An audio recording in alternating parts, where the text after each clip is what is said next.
Hello, all you beautiful gamers. As per usual, welcome back to the Esports Rewind podcast. Same day, same time, every single freaking week, listeners. What's up, Zan? Yo, what's good, Jake? How are you doing today? I almost said it. It's been a nutty week. That's a change of words. Yeah, a little bit, slight adjustment. You know, last week we talked about how, January, February, end of one year, start of the next is pretty slow. We did not get slow this past week. It's been just nothing but hectic, creepy, scary. I mean, we love it, but we hate it. And it's been a wild ride. So you ready to break some of that stuff down? Let's do it, my guy. Let's kick it off, listeners and viewers. Hope you all enjoy. And my oh my, Xanifer, it's got to be talked about. We have reached, I would say, a high point for complaints in the Call of Duty scene, that being no anti-cheat. I know I've had countless videos about this, creators out there and pro players or streamers taking a step back from Warzone competitions. Nick Merckx was amidst the first. He has so many clips out there complaining. Symphony has now joined him, not to mention actual Call of Duty pros, Crim6, Scump, Wuskin, Scraps, all the boys out there. Countless pros, players, streamers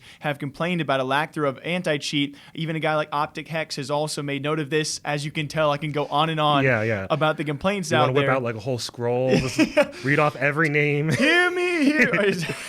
Call of Duty should have an anti-cheat this week. But either way, it kind of culminated because we reached an all-time peak this past week with 100 Thieves member Tommy. He had a great accusation and exposing of one cheater, and then a questionable, controversial one during a $250,000 Warzone event. I'm not going to go into details of that, but we have certainly reached a high point for complaints, and it does just beg the ultimate question: where the frick is the anti-cheat? That's a fantastic question. Thank you. Literally just this morning, I was watching all these videos. Like, people have the craziest conspiracy theories now.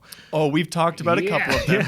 Yeah. The one I saw just this morning was some guy saying that, hey, the reason it doesn't have anti-cheat is because people inside Activision are sending data out to hackers and they're selling it. And Activision doesn't want to, stop the roll because they're like, it's the video fine. should be out by now on that, by the way, on the channel. Really? I just actually looked into that this morning. Pretty crazy, right? Yeah, but with very little evidence. I mean, the angel in me, the one. I know I don't see too much good right now in Activision, but the better side of me wants to think there's no freaking shot that's true. Not in that specific way, at least. I think it shows a lot, though, that so many people think it's possible. That's how bad of a state Call of Duty is in, that they think that's a possibility. If nothing else, I think it's clear to everybody that Call of Duty and Activision have literally no excuse for anti-cheat not existing. And if nothing else, they need to make a statement and say, hey, this is why we don't have anti-cheat. If nothing else, they could even just say, hey, it's hard, guys. We don't know. Yeah. And everyone's like, yes, we're right direction. Yeah. I mean, even Infinity Ward was like, please stop cheating. At least they came out and said, we honestly are falling behind here. We can only ban tens of thousands. There's like hundreds of thousands of cheaters. But I mean, it's just ridiculous that we have been talking about this for so long, and just about everyone and their mom has called it out. And to your point, you gotta have even Epic Games. I feel like by now in Fortnite would have said, "Okay, we're falling behind." It's incredible. They would have made some gesture to show that, hey, we're aware and we're attempting to fix the issue, instead of being like, "Hey guys, check it out, new season of Warzone dropping soon, coming in hot." And then we have all these reports coming out about record-breaking sales, especially with Warzone and Cold War, and of course a record-breaking year, all-time high for stock prices. Activision Blizzard made $1.7 billion, and then we see nothing about them. You see like 2 pennies thrown in the direction of anti-cheat. Be like, see if you want to maybe look at this. But they got one guy going around and self-reporting. Either way, it's hectic. We'll keep you all posted. Call of Duty anti-cheat. It's got to be this year. We'll see.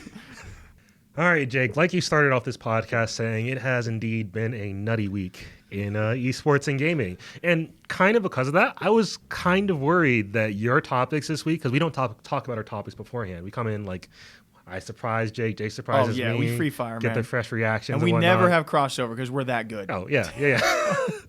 Because of that, though, I was worried a lot of your topics would be some of the darker stuff that's happened this week. And I wanted to avoid me doing similarly dark stuff. So I was like, hey, let's touch on some of the lighter stories. Thank you, because I got some dark stuff next. Okay, good. See, we know each other. This is why the podcast works.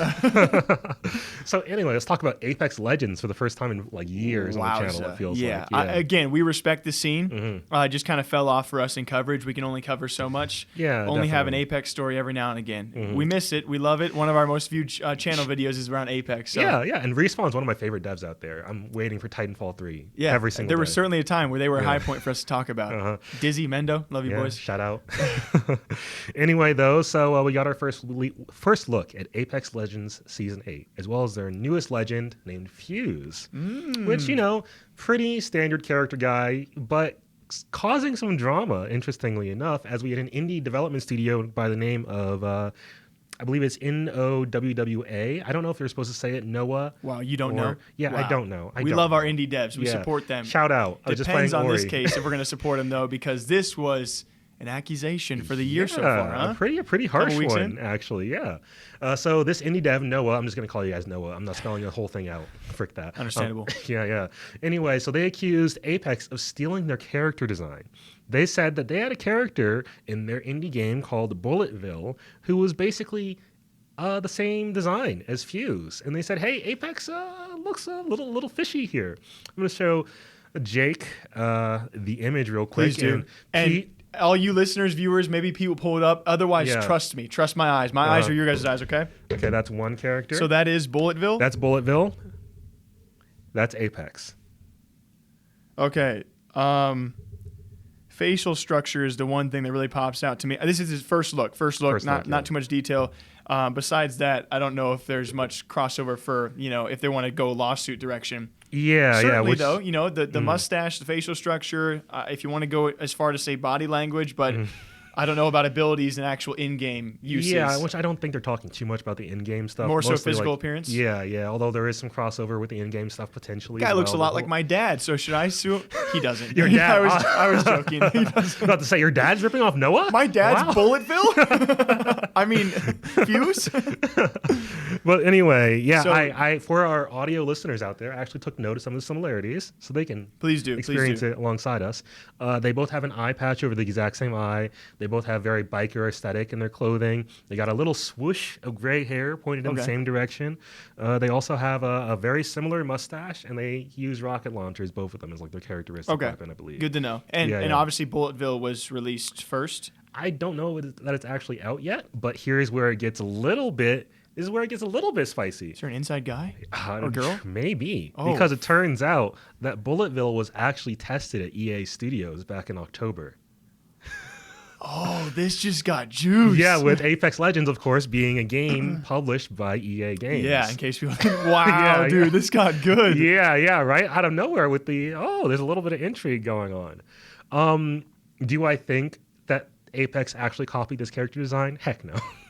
Because let's be real, the Apex design is like, if the Bulletville design, I look at the Bulletville design as something that was like started on like concept art level, and the Apex Legends design being like the finished product, right? You can see like that a lot of Apex design elements are there. It's inconsistent with their general style. I don't think they would copy this, especially Respawn are very smart developers. They would know that obviously a studio that came in and showed their game with the same character, obviously they'd notice if they ripped it off. Yeah. And again, I don't have much background in this, so I'm just shooting the crap with you when it comes to this, but is it possible? Certainly everything's in the realm of possibility. Get a little bit of a head start for a new character, and maybe you see a smaller indie dev and think there's no chance they could actually win this over us anyway. But again, to your point, it seems pretty far-fetched with what we know so far. But if there are developments, I'm sure we'll touch on this in the future again. Yeah, definitely. Last point I wanted to make is that this is surprisingly more common than you may think, not just in gaming. Oh, I bet it is. Across the world. I'm sure the one that people can probably relate to the most is that famous poster of Obama, the Hope one, designed by Shepard Fairey, I believe. You're talking to a blank wall here. Okay, yeah. But basically, famous poster designed by someone literally across the globe made the same design. And obviously, dude who made it originally was like, "Oh, hey, you copied my thing." Dude swore up and down that he didn't. Showed like general receipts, never went to court or anything. Yeah. And this is just a general thing that's known about in humanity because there's billions of us on the planet. Of course, people are going to have the same ideas. Yeah, a certain extent. Yeah, it's called simultaneous invention. And then, of course, we've seen it with like CSGO skins, a lot of in-game skins. Some people just blatantly steal those because there's money involved. I think the old Renegades logo had some accusations but not the actual Renegades, but like a CFL team. So it certainly happens quite a bit. And, of course, if anything does happen and action is taken... We'll keep you guys posted. For sure. And here's where we get dark, Xanifer. I had a feeling it was coming. I almost have to. And I want to be more lighthearted, but in the moment, it was just so terrifying to see a Twitch streamer, Jadeyanh. In case you guys missed it, Hunter had a great video about this one. And one of the more terrifying instances we have ever seen, at least in my time covering the Twitch and streamer news. In case you guys somehow missed it, a brief recap. It was actually JD on stream answering a phone call of which she thought was her father. Actually receiving a phone call, though, on the other end was someone who was not her father, saying he was going to kill her dad unless she flashed her stream, which is disgusting, disturbing, and terrifying as it is. Again, to think that someone out there went beyond the stalking level that we typically see to spoof a number, pretend to be the dad calling, and then end up actually threatening to kill her dad, of which JD is okay, her father is okay. You can only imagine how she felt in that kind of circumstance. Yeah, 100%. This is like the type of event that winds up being traumatizing for people. Because can you imagine getting that phone call from somebody you don't know, calling from your family's phone number, like saying like, hey, I'm here with your dad, I'm going to kill him or something like that? Like, that is ridiculous. At one point, she did, the person in question who made the call to Jadeyanh did claim that he had killed the father, I believe. Yeah, she had a great post on her Twitter. Please check it out if you guys want to. But yeah, I mean, to your point, we cover a lot of terrifying stories out there. Unfortunately, so we cover a lot of Twitch threats. We cover a lot of streaming swattings that have gone on recently as well. And those are terrifying in their own instance. You try and think about from their shoes how you feel. But to what you just said, man, I honestly, I can't. There's a lot of circumstances we cover here, but there are very few where you literally cannot imagine what you do. I can't imagine if I got a call from my mom and it turns out to be some dude out there who says, I have your mom. I'm going to kill her unless you do this. Right. And I think JD, responded to the situation better than a lot of people would have. Thanks to her great mod staff, she found out her father was indeed okay. Real strong shout outs to them. They handled that with such grace under pressure. That's an incredible mod staff. Insane. I mean, some of the best responses we have seen out there. So absolutely crazy story. Luckily, everyone in this case, again, is okay. All right, to circle back to another lighter story. Thank you. This week. Let's talk about hackers and cheaters, because that's what all of 2021 has been so far, is what it feels like. It feels like it's going to be. Yeah. It's just people finding new ways to like hack and cheat in different ways. Yeah. But hey, in this occurrence, the hackers got a taste of their own medicine. You like Hunter? We like Hunter stories this week, huh? Yeah. There are fun stories to talk about, I think. But anyway, for those of you who may not be aware, first of all, go check out Hunter's vid. He did an excellent job on that one. We're talking about how this hacker development group, one of the groups that makes hacks for people to use, released a free cheat for Rainbow Six Siege. And people were like, oh, shoot, it's free? I don't got to pay $50. Let me hop on that. Little did they know, that was a Trojan horse walking up to their homes. and into their PCs. Yeah. And all of a sudden, they receive a message from the creators of the cheat in question saying, hey, guys, just letting you know, we got to make our money somehow. And, we know you guys are liking the cheat. So we just installed a little backdoor with that kind of hijacks your machine and uses it as a Bitcoin mining system. But hey, these guys aren't all bad. They're saying they'll only do it when your computer is idle, so it's fine. Dude, it's okay. It's actually so next level to make a free cheat just to work your way in, and then shortly thereafter say like, yo, what's up, guys? We can't make money off a free cheat, so we're going to make money by mining Bitcoin. Yeah, right. And it's obviously only funny because the people who downloaded the cheats wanted to cheat. Obviously this was, if this was more so innocent people out there, just random bystanders or gamers, this is not funny, right? If they're hacking into PCs of legitimate people, but it makes it a bit more funny when it's people who are wanting to cheat. All of a sudden, they're becoming the victims of a pretty hefty scandal. Yeah, 100%. Especially because the cheaters in question, or rather hackers who made this backdoor into these people's PCs, they know none of these people are going to call the cops and be like, hey, yeah, somebody installed XYZ on my machine, because they're going to have to admit as part of that, hey, I was also cheating on this very popular game, that's very much against the rules. Yeah. Nobody's going to do that. It's just like, where do you go from here, right? Now, there definitely are some ways to get this out of your system. Oh, 100%. Despite the cheat maker saying there's no way for you to get rid of this. Obviously, he's not going to be like, here's how you uninstall. I'm pretty confident the cheat makers in question were just saying that because they knew that most of the people downloading a cheat like this wouldn't be tech savvy enough to know how to get rid of it. Yeah, exactly. So you hang on to it for a bit longer. You mine a bit more Bitcoin. Yeah. The last time I heard of this was when the initial Watch Dogs came out, the very first one. where people put out torrented versions of the game ahead of the game's release because I think the files leaked early, and the people in question were smart enough to include a Bitcoin miner inside that torrent, so anybody installed the game had a Bitcoin miner on their machine. If you have been affected, all you got to do is wipe your entire machine, I believe. Oh, that's all you got? Oh, yeah, that's all. That's all. Just do. It's criminally smart, okay? Yeah, I don't approve of these actions, but it's criminally smart and definitely. obviously made a bit more comedic based off the fact that it's cheaters now being used as what we called, I think, Bitcoin slaves. Yeah, and I think that's actually the official term because when I looked it up, oh really? There's like articles going back until like 2011, it's sad 2013. That's what it's come to. Like, there's an official phrase that just happens so frequently.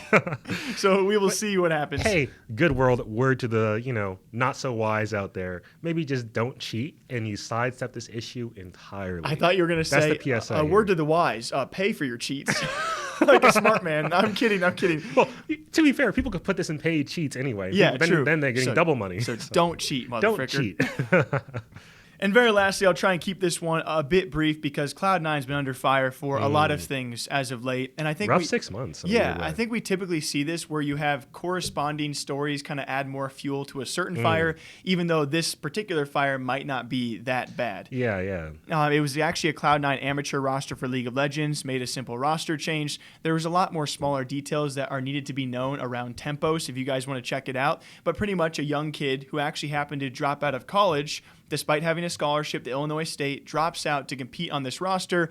And even though a lot of people knew publicly there were issues, he was not going to last on the roster, he had still committed to Cloud9. And shortly after joining, he has now been dropped, to which a lot of viewers out there and fans are coming to his defense and saying, oh my gosh, Cloud9, like he dropped out of college, it's a developmental roster. How can you develop talent if they're only there for a couple of months? So on and so forth, et cetera, despite the player coming out and saying, guys, I don't want to be a pity case. Don't attack Cloud9, and a lot of other details as well. So it's been pretty crazy to see the fuels from especially Fortnite adding to this Cloud9 fire. Yeah, I think it's an awkward situation for Cloud9 because, as you said, there's a lot of details happening here. There's no winning. Yeah, there's a lot of details that I'm sure that nobody's ever going to hear about. No. Yeah, because this is from not either side. Yeah, this is a situation that Cloud9, I'm sure this wasn't an easy decision for them and one that they only made knowing that, hey, this is just the best call for us. And similarly, I imagine that the player in question made the call to drop out of college on his own. I would, it was certainly not Cloud9 going to Illinois State and being like, we are taking your player. He is now out of college, Taking his transcript, ripping it up. No more school. You are here for us. Yeah. You are gamer now, exclusively. And now we kick you. Obviously, there are other details, and I do agree with some of them. It's a developmental roster. You got to take some time with your talent. Of course. Cloud9 not known for taking much time into their contracts, as we have previously covered. And then there was other allegations of Cloud9 seeking several players at the same time. First one to accept gets the job, which again, I'm sure Cloud9 could argue in their favor, and I'm sure they're not the only organization to do these kind of things. I would say most importantly is Tempos coming forward and saying, don't attack Cloud9. Yeah. So obviously best of luck in his future. It does make for a great story, though. A kid has chosen to drop out of college despite, probably fully knowing nothing is guaranteed. Yeah, it's a bold move, and hey, it didn't work out, but... This time? Yeah, not this time, but who knows? He's positioning himself to be potentially doing well in the future. Definitely tons of eyes on him, so we will see where he goes next and if he actually approves of his decision. As per usual. That wasn't too bad, man. Ups and downs. We balanced it out pretty well, I think. Yeah. Angels and devils. As per usual, we hope you guys all enjoy the Esports Rewind podcast. Same dime, same time. Yeah, okay. You know what? Give me the outro. Okay. I'm going crazy. All right. Thank you so much for joining us, everybody. As per usual. Are you do okay? that every week now. I swear to God. Jake just completely destroyed his elbow on our arcade cabinet again. One of these days, we're gonna have to get you like a punching bag. No, not a. No, I was gonna say like some kind of protection on this edge. I'm sorry, guys. I'm sorry. Anywho, to get back to it, as always, you can find the Esports Rewind podcast as part of the Prediction Esports Talk Show Network. We're on iTunes, Spotify, Yanks TV for our listeners out out there, or viewers, listeners. I mean, it's TV. Same thing. Viewers, yeah. Canadians. You're doing both, using both senses at the same Heck yeah. time. Yeah. Anywho, we appreciate all of you guys. Thank you so much for tuning in. If you'd like to see some more of our daily esports news content, by all means, check us out on Esports Talk on YouTube. We're at talk_esports on Twitter, esports_talk on Instagram. We're on TikTok as well now, uploading some exclusive content. We got the boy Hunter in here making some fantastic stuff for y'all there. Jake, do you want to leave the good people with anything? We want to thank you all for listening, guys. We really appreciate you. We're glad you all enjoy Hunter so far because we enjoy him as well. Yeah. Tons more content in the pipeline. And so far, 2021, hectic start. It shall keep on going. Until next time, take care of yourselves. We'll see you back here next time. All right, folks?